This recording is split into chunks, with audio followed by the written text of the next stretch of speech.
এবার প্রকাশে এলো শাকিব খানের বহুল অপেক্ষিত সিনেমা প্রিন্সের ফার্স্ট লুক। আর এই ফার্স্ট লুকটি পুরো সোশ্যাল মিডিয়ার মধ্যে রাজত্ব করে বেড়াচ্ছে।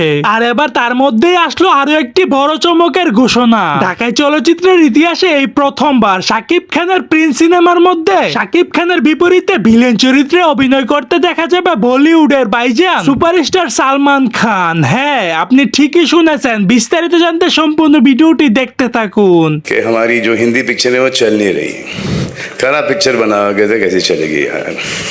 বলিউডের ভাইজান সালমান খান রিসেন্টলি একটি সাক্ষাৎকারে বলেন, বাংলাদেশে এই সুপারস্টার শাকিব খান ব্যক্তিগতভাবে খুবই ভালো মনের মানুষ, তার সাথে স্ক্রিন শেয়ার করাটা আমার জন্য একটা সৌভাগ্যের ব্যাপার। And the people, for some strange reason, who like me, I don't know what I've done.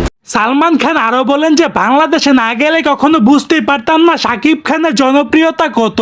বাংলাদেশের মধ্যে অনেক বড় ফ্যান বেস রয়েছে তার। আর সত্যি কথা বলতে শাকিব খানের সিনেমার মধ্যে ভিলেন চরিত্রে অভিনয় করব, সেটা আমার জন্য সত্যি অনেক সৌভাগ্যের ব্যাপার, কারণ বাংলা সিনেমার মধ্যে অনেক দিন ধরে কাজ করার ইচ্ছে ছিল।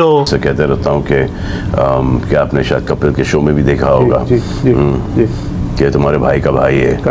तो इसके এখন শুধু দেখার অপেক্ষায় শাকিব সালমান খানের যুদ্ধ কতটা জোর তুলতে পারে সিনেমা হলের মধ্যে। আমি আমার ফিউচার নিয়ে ভাবি না। সো দর্শক, আজকের এই ভিডিওটি এই পর্যন্ত। যদি ভিডিওটি ভালো লেগে থাকে তাহলে ভিডিওতে একটা লাইক, একটা কমেন্ট আর অবশ্যই চ্যানেলটি সাবস্ক্রাইব করে রাখবেন।